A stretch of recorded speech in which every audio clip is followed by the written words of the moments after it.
eu posso sair daquela empresa e comprar em outra empresa, significa que eu posso escolher e o meu custo de mudança é praticamente nulo. Significa dizer que eu posso mudar e não vai impactar nada na minha empresa, agora na sua vai. Então significa que eu, como cliente, tenho grande poder de barganha sobre a sua empresa, porque eu posso mudar a qualquer instante e isso não vai me trazer custo nenhum. Não é isso? Então significa dizer que a minha empresa, né, eu como cliente, tenho alto poder de barganha em relação à sua empresa. Ok? Bom, compradores trabalham com margens menores e precisam reduzir custos. O que a gente quer dizer é o seguinte, né? Volto a dizer para vocês, né? Esses compradores são clientes, né? Os clientes, eles trabalham com margens menores e eles precisam reduzir custos. De novo, aquela nossa discussão em relação a custo fixo e custo variável, não é isso?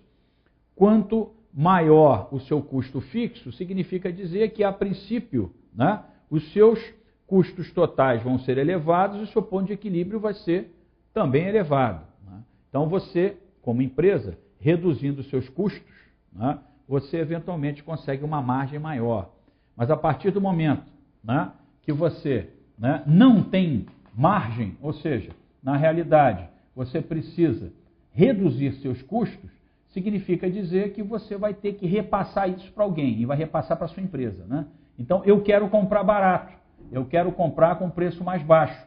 Né? E aí eu vou o quê? Forçar uma redução de preços na sua empresa.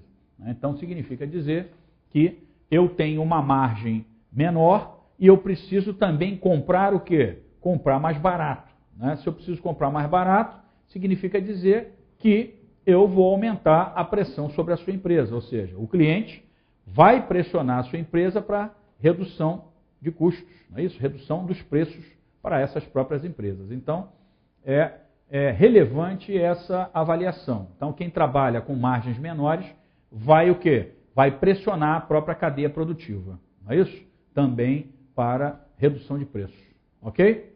Então, é óbvio que, nesse sentido, o poder de barganha dos compradores substancialmente vai ser maior.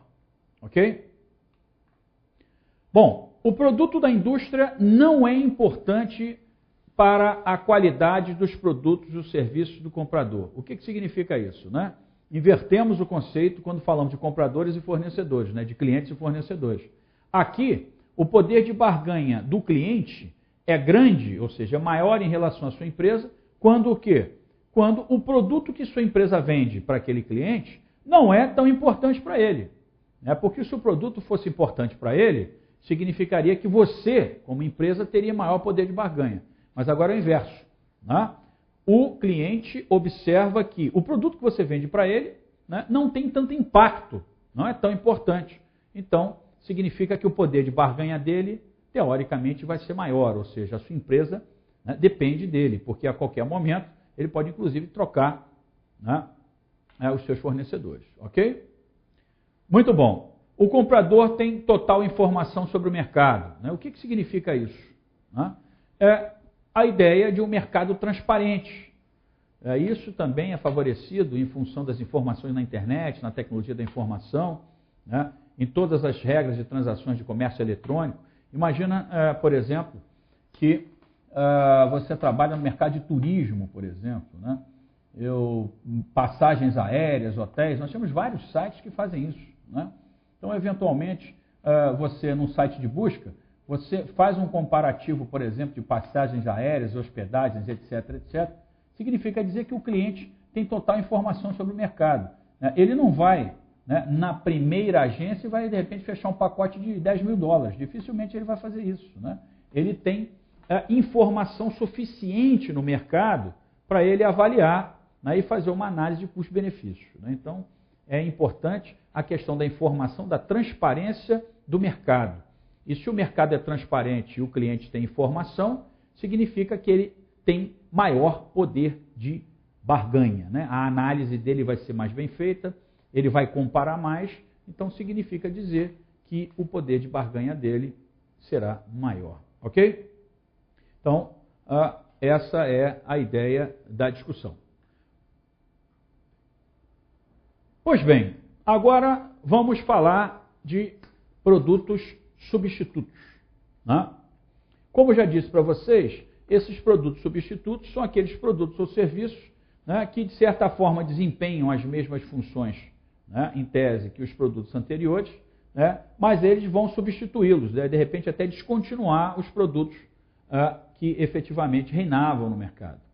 Então, a ideia desses produtos substitutos são os diferentes bens ou serviços que vêm de fora do setor e que desempenham as mesmas funções dos produtos do setor.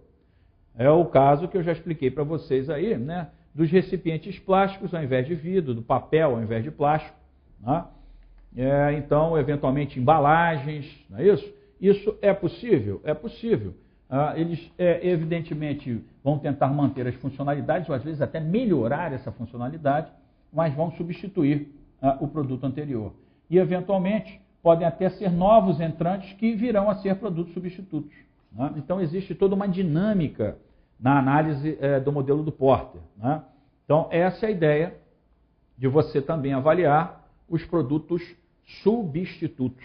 Ok? São aqueles produtos que eles têm as mesmas funções e vão exercer o papel, né, daqueles outros produtos que reinavam, né, no mercado. Eventualmente, né, eles praticamente teriam aí uma participação no mercado imensa e, de repente, esses produtos aparecem. Ok? Muito bem. Agora, vamos falar, né, dos concorrentes, né, da rivalidade da própria indústria. Né? Quando eu falo em concorrente, eu estou falando na rivalidade da própria indústria. Ok? Então, como é que avaliamos os concorrentes? Ou seja, quais são os fatores que poderiam influenciar a rivalidade dos concorrentes, ou seja, dentro da mesma indústria? Então, olha lá. Concorrentes numerosos e equilibrados. O que significa isso? Né? Eu tenho um determinado mercado e o número de concorrentes é grande e a força competitiva, né, desses concorrentes é equilibrada. Então, significa que eu tenho, vou dar um exemplo, né? Eu tenho 100 empresas que atuam no mercado, né, e, teoricamente, cada empresa aí com, por exemplo, 1% de participação no mercado. Né? 100 empresas com 1% de participação no mercado. Um modelo fictício. E significa dizer que eu tenho um grande número de concorrentes e, potencialmente, esses concorrentes, né, são equilibrados. Então, significa dizer que a indústria ela está com uma rivalidade alta, né, igual uma panela de pressão. Né? Eles estão concorrendo por migalhas. Não é isso? Bom, o que pode influenciar também a ideia da rivalidade dos concorrentes? Olha aí, crescimento lento do setor. Né? Então, eu tenho lá o meu setor, a minha indústria, né, com aquele percentual de faturamento lá, sei lá, 100 milhões de reais, é o mercado, por exemplo, e você observe que esse mercado não cresce. Né? E, eventualmente, esse mercado não crescendo, mais uma vez a pressão entre os próprios concorrentes vai se tornar maior. Quando você percebe, né, que o mercado está crescendo, demandando, e existe possibilidade, inclusive, de novas empresas entrarem, né, isso também é possível. Né? Quando ocorre o inverso, ou seja, né, a estrutura industrial, né, e o mercado não cresce, obviamente, isso vai aumentar a pressão dos concorrentes. Não é isso? Bom, o outro aspecto relevante é a questão dos custos fixos, né? Se eu tenho custos fixos elevados, mais uma vez a ideia daquela estrutura de custos, não é isso? Custos fixos, custos variáveis, custos totais. Se eu tenho custos fixos elevados, provavelmente a minha margem é reduzida, não é isso? Se a minha margem é reduzida, isso vai o quê? Aumentar a rivalidade da indústria. Né? Volto a dizer, né?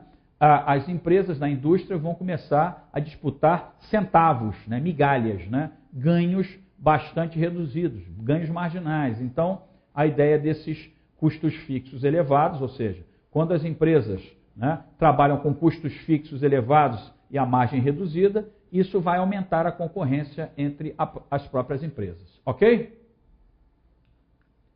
Muito bem. Um outro aspecto interessante é a ideia de nós tratarmos além das barreiras de entrada, nós temos que tratar também as barreiras de saída. Não é isso? Ou seja, eventualmente é fácil entrar e fácil sair do mercado. Né? Eventualmente é difícil entrar e também é difícil sair. Às vezes pode ser fácil entrar e difícil sair. Às vezes pode ser difícil entrar e fácil sair. Né? Então, existem nessa análise o que nós chamamos de barreiras de saída e barreiras de entrada. Quando avaliamos a ideia dos concorrentes, imagine o seguinte, imagina que você entrou no mercado, né, e você tem barreiras de saída elevada, ou seja, eventualmente você quer sair, mas não é tão fácil. Né? E quais são algumas dessas características que o Porter estabelece? Está aqui, ó, algumas. Ó. Barreiras de saída elevada envolvendo ativos especializados, vinculados a um negócio específico. Por exemplo, você atua num determinado setor ou segmento, você investe pesado naqueles equipamentos, e para você sair daquela indústria, você vai ter que vender aqueles equipamentos. E aqueles equipamentos só servem para aquela atividade. Né? Então, você investiu 5 milhões de reais, né, em máquinas e equipamentos, e para você sair do mercado, você precisa vender aquilo, mas você precisa vender aquilo, né, como um ativo especializado, né, vinculado a um negócio específico. Né? Então, somente empresas que atuam naquele segmento vão poder comprar aquele equipamento. Né? Então, você está amarrado ali, né? Você está travado porque você precisa se desvencilhar daquele ativo. Os custos fixos, eventualmente, até trabalhistas também podem impactar nisso, custos fixos de saída. Né? Você quer sair do negócio, mas para você sair do negócio, você tem que demitir 500 funcionários, e aí o seu custo trabalhista, aí, por exemplo, é de 50 milhões de reais. Estou supondo, é um absurdo, mas você não tem dinheiro para isso. Então você vai, não é isso? Levando com a barriga. Isso significa dizer que o mercado vai se tornar cada vez mais competitivo, porque você ainda permanece na indústria porque a barreira de saída é alta. Alguns interrelacionamentos estratégicos, né, e operações compartilhadas, né, eventualmente você cria, né, por exemplo, você fecha um contrato de fornecimento importante, se você parar de fornecer, por exemplo, a empresa está lá no contrato que vai te aplicar uma multa de 5 milhões de reais, não é isso? Então você, de certa forma, vai o quê? Vai continuando no mercado até uma outra possibilidade de você tentar sair de uma maneira menos traumática. Né? Então, eventualmente, você compartilha negócios, você cria, né, uma empresa coligada, uma joint venture, não é isso? E aí você não pode simplesmente sair do mercado, né, retirar seu capital, existem contratos, né, existem pressões diversas e, óbvio,